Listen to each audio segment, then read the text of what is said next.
Yo, what's going on everybody? It's your boy Naruto Explain here, bringing you guys another Boruto 2 Blue Vortex discussion. Today, I want to talk to you guys about something that's come up quite a bit in regards to the character of Code, which is there are a growing number of people who have come to the belief that Code is being wasted as a villain, and I want to take a look at both sides of this argument before giving you guys my honest stance on Code as a character, because while I do think some of the critiques of Code as an antagonist are very justified, I do think some of them are outright overblown to a point that I think is running the risk of leaving the purpose of the character misunderstood by fans, in the same way that Studio Pierrot's portrayal of Noelle Silva from Black Clover and Sakura Haruno from Naruto left a lot of people with some bad takes that show that they haven't really read the manga for each and are only regurgitating talking points that they see people on social media say that are mostly coming from memes that are easily debunked. So I want to start with the bad first, since that's what a lot of you guys likely clicked on the video for, and I'll probably have some type of a thumbnail just trolling Code just for the hell of it. So we'll go ahead and we'll fulfill that dopamine hit that comes from leveling out yet another L for Code to take as a character. There is a belief that Code, while he might not be a bad character, he's not a good antagonist, even when you look at him through the scope of the lens of what I like to call the most basic cookie cutter shonen antagonist writing, where even if he's evil for the sake of, say, being evil, like Frieza from Dragon Ball, but even then, Frieza, one of the things that he managed to accomplish as a villain was that he possessed this aura of invincibility, and he gave readers at the time a sense of helplessness because he seemed like he was never out of options. Just when you thought that he couldn't be any crueler when he was having the Namekians killed by Zarbon and Dodoria, you see him ripping off Nail's arm and torturing him to learn the password to use the Dragon Balls. Just when it felt like Vegeta and Gohan and Krillin could hold out long enough for Goku to arrive, Frieza transformed from his first form into his second form, and he put the trio through hell. And even when Goku showed up, you learned that Frieza wasn't even using 50% of his power in his final form, which for the most part of the fight ultimately led to Goku turning Super Saiyan. And even when Frieza was pushed into a corner, he had other tricks up his sleeve, like blowing up the planet and using his max full power to try and defeat Goku. He was the embodiment of I'm not out of options, the most basic of the fundamentals for shonen antagonists, but the aura was so menacing that the character is iconic for a battle shonen,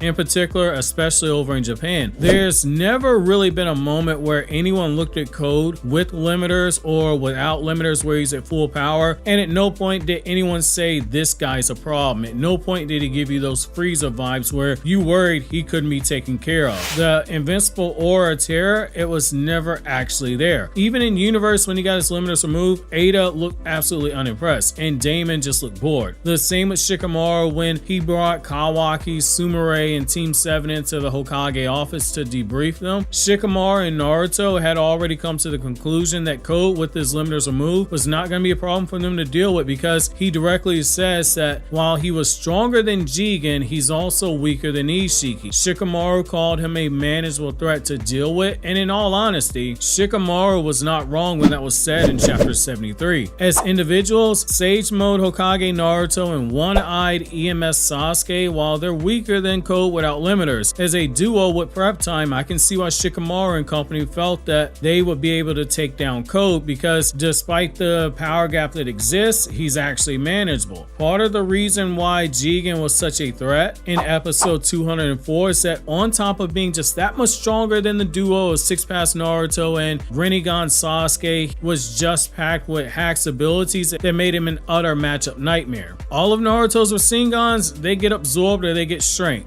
Each of Sasuke's basic 6-pass abilities are countered by Jigen, from the Deva Path push and pull and its Shibaku Tensei, which are shown in Naruto's manga can be physically resisted, all three of them, to the Animal Path summons getting destroyed as fast as Naruto's 1000 Shadow Clones are destroyed, the Ashra Path weapons get shrank by the Dojutsu, and the Human Path ability to rip out souls, the Preta Path ability to rip out chakra, and the Naraka Path ability to use the King of Hell to kill somebody would all require Sasuke to make physical contact on someone who's just that much faster than him, with the ability to react to Sasuke's Amena Teijikaru at point blank range when Sasuke tried to switch places with Naruto and chop off Jigen's head. So Sasuke never would have touched him, because even with this sword, he was never able to touch him. And despite any headcanon that people are saying, we've never seen Sasuke apply any of those powers to his actual sword. We don't know if he can rip out chakra with the sword as a conduit, because it's never been done. That's headcanon. I won't go further in detail because I have a whole 18-minute video titled Why Jigen Won that goes over every single jutsu in their arsenal and combination attack they have, and point out how Jigen just hard counters it. The point is that Jigen, he had this aura about him, a true sense of danger. When Ishiki was reborn, Ishiki had that same aura to a point that nobody was certain how Ishiki could be stopped. Even with this penchant for playing around, nobody was sure how Naruto and Sasuke could walk out of that battle, or how Boruto wouldn't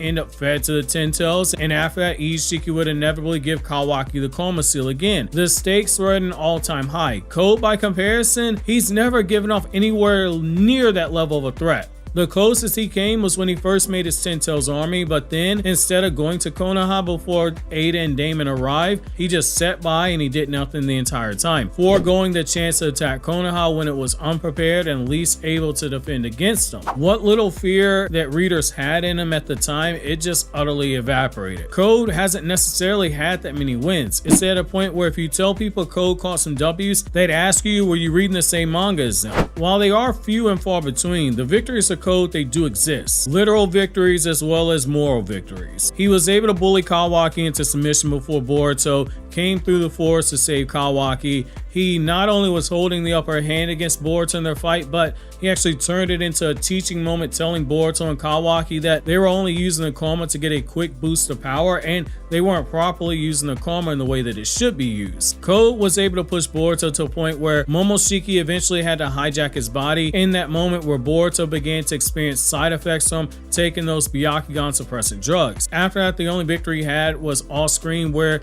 he was able to make Boruto run away during the time skip, but even that appears to be negated by Code having the scar over his eye, likely from that very same battle. Even by Naruto villain standards, which I think there are a lot of people who are judging Code based on those standards, since Boruto is the sequel to Naruto, so it is a fair comparison to make. Even if Kishimoto doesn't draw the manga anymore, it is a fair comparison. Code doesn't have a super compelling philosophy that drives him, nor does he have some mind-blowing ideology that makes you stop and question yourself. You're not going to get a Shinobi or Tool speech like you got with Zabuza to Naruto. You're not going to get a Cycle of Hatred speech that Pain gave to Naruto. Code's only driving factor in the eyes of a lot of fans was that he was just someone who worships the Otsutsuki. Why he worships the Otsutsuki, we're never told, and that might help with the perception of his character if we found out why. With Code, there's a constant question that back when I used to work as an editorial assistant, interning in college, and then after I got out of college briefly, I used to say that the depth of any story I would read that was being submitted is, why should I care? Anytime I asked that question, things never turned out well when we would have that conversation. When your readers find themselves subconsciously asking that question, you're in a lot of trouble. Just based off of the comments I've seen in the chapter reviews, as well as the other videos I do on the chapter, one thing that I've seen, albeit it is a small sample size for the reviews that only get around 100,000 Boruto fans checking them out, and the discussions that are only like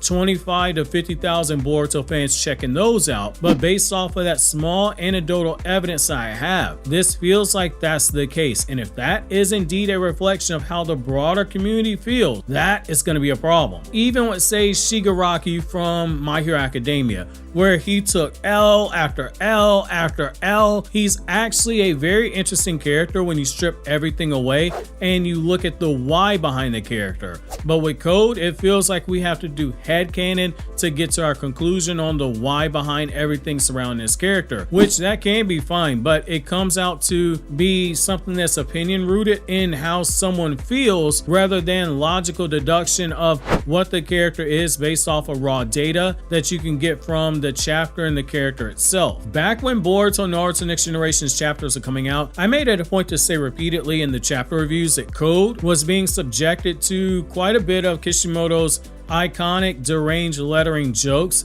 that are littered with sexual undertones to troll the characters, like that famous scene where Damon is riding on Code's back and he gets mad at Code saying, hey, you've got no stamina, which immediately makes Code flustered and look over at Ada getting super embarrassed. The joke in that moment being that Code has no stamina, and so he wouldn't last if Ada was riding on top of him. However, with the bad aspects of his character taken care of for this video, let's look at the only redeeming factor for Code's character. And no, it isn't comedy, but instead it's because Code's accomplished one major thing a villain should accomplish. He's directly pushed the plot forward. Ishiki died and he pushed the plot forward as this looming threat with potential so high that everyone wanted to keep him from Amato, and he was awakening the cyborgs Amato said were stronger than Jigen in strength, and one of them had this all-seeing Senrigan eye. He was the one who set the stage for Kawaki to reawaken his karma and told him and Boruto there was more power to using it. Code played a role in Kawaki's decision to seal Naruto. He was one of the threats he wanted to protect Naruto from, and he's a major driving factor in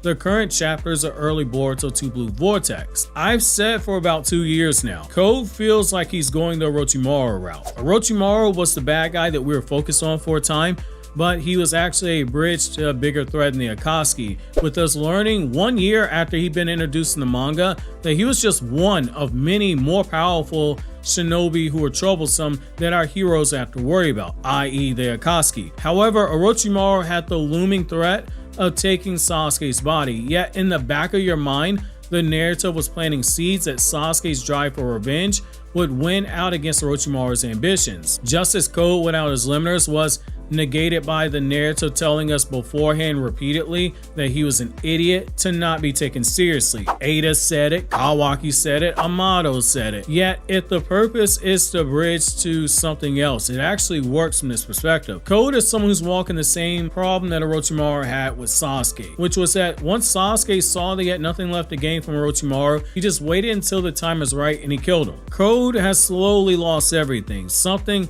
his own character tells us at the end of Boruto Naruto Next Generations in chapter 80, where he tells us that he blames Boruto for his losses due to his memory being switched, and he says he lost Jigen, he lost Ishiki, he lost Ada, and he blames Boruto for all of it because in his mind, Boruto is Kawaki. Slowly, Code has been getting stripped away of all his belongings, both literally and personally. He's an Otsutsuki worshiper with no god to worship. He's an idolizer of Otsutsuki vessels, but he hates the two vessels that are left behind in Kawaki and Boruto. He's the last member of the Car Inners, but he has no allies in Car. Amato now works with Konoha, Kashi and Koji appears to have trained Boruto, and Delta is Amato's clone daughter. Delta's with her father. He's got the claw grinds, but they're being killed off, and it's been told to us by Boruto that Code is going to lose control of them.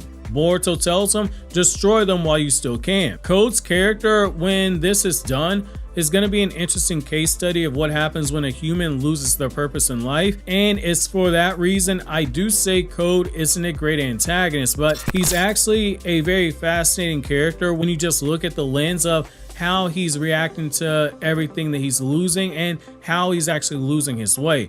That being said, I am curious to know how you guys feel about Code as a character. While you think that over, don't forget to check out these other videos you see on the screen right now.